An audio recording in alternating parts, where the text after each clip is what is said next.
Looking good in her walk-away shirt. Great minds think alike, sir. All right, how's everyone doing? How was your hotel? The hotel has not kicked me out. Those of you who don't know the story, you're better off for it. All right, guys. So I have to tell you, like doing stuff like this, politics, rallies, this was not in my life plan.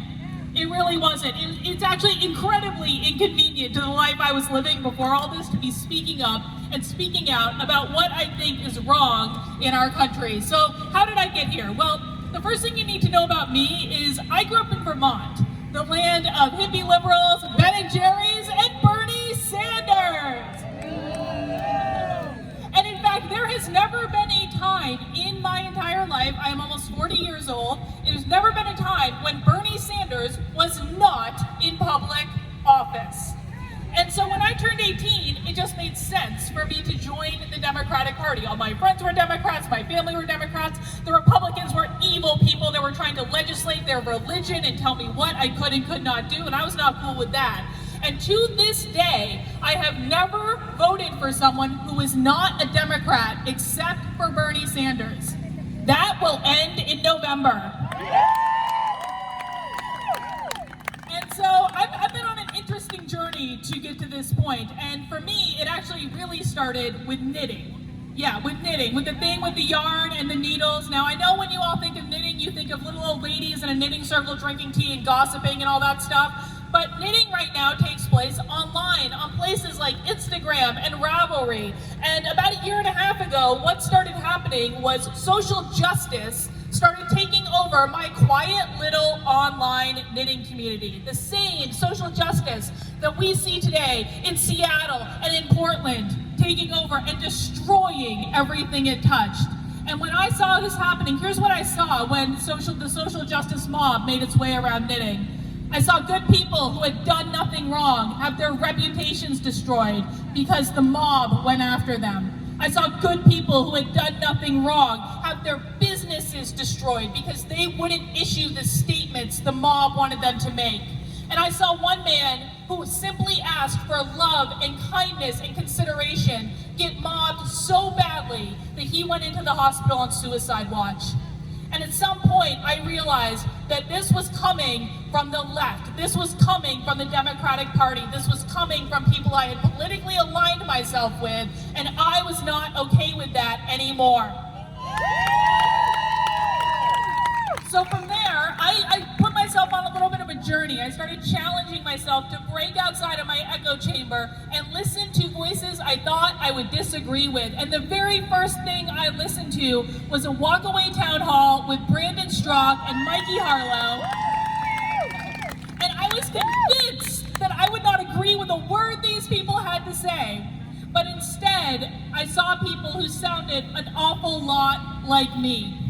And this was a surprise, because Rachel Maddow on MSNBC had sworn that Walkaway was fake. Walkaway was a bunch of Russian bots and fake Republicans who were pretending to be former Democrats, and she lied, and I believed her.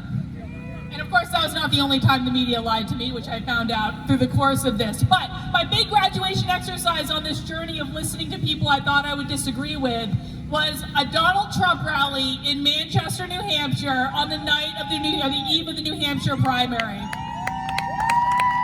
And my friends thought I was crazy. They really did. They're like, Karlyn, what are you doing? Those are deplorable people. You're gonna be harassed. One person even offered me her pepper spray just in case the Trump supporters got out of hand.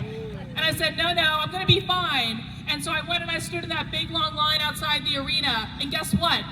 I didn't see a single member of the KKK. I didn't see a single Nazi. I didn't talk to a single white supremacist. What I did do was I met regular, everyday, hardworking people. I met veterans, I met school teachers, I met small business owners who just had different ideas about how to run the country. And this is when I got smacked in the face with how much the media and the Democrats had lied to me. And I don't know about you guys, I don't like being lied to. I know. Now, the first time I ever saw Brandon Strauch speak in person, it was at CPAC this past year, and He got up in front of the audience and he said, "Hell has no fury like a gay man scorned." But here's the thing, Brandon, being a gay man, probably doesn't have as much experience with really pissed off women. And I'm really pissed off. I'm pissed off at the Democratic politicians who lied to me for my entire life about what they were trying to do. I'm pissed off every single time they play politics with things that should not be political at all. I'm pissed off at the media who continues to cover for them over and over and over again and will not even report on the fact that Joe Biden clearly has dementia and is not capable of running this country. I'm pissed at the mayors in Seattle, in Minneapolis, in Portland, and especially in Los Angeles, where we were a couple weeks ago. In Los Angeles, the mayor is threatening to turn off the water and the power of people who have gas over to their house. I have had enough. And if you've had enough too, listen guys, this election is important. This is no joke. This is not an election between Democrats and Republicans. It's really not. Listen, I know this is going to make some of you in the crowd upset. I'm not a conservative.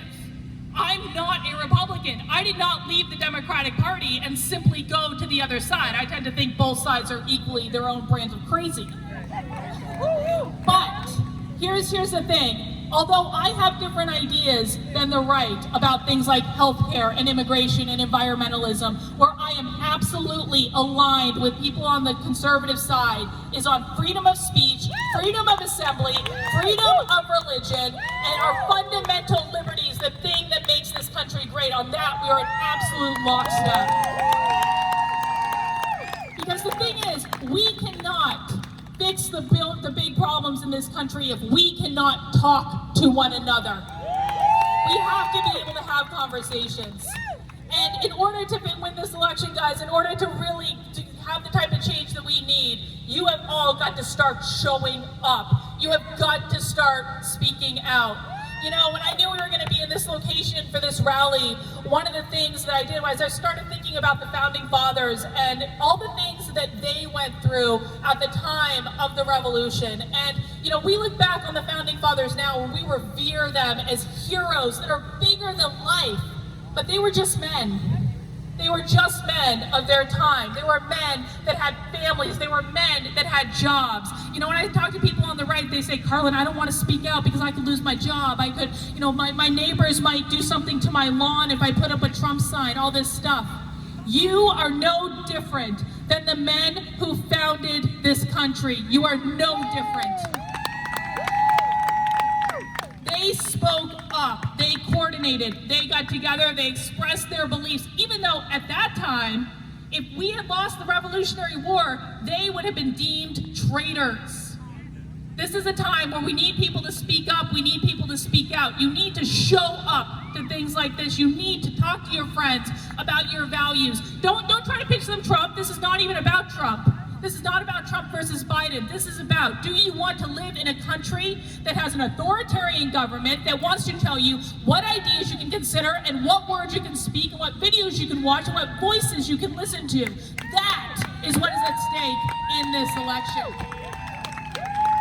This is a time for heroes. This is a time to be brave, and every single person here can stand up and do something to move this country back to the right direction. All right, guys, thanks for coming out today.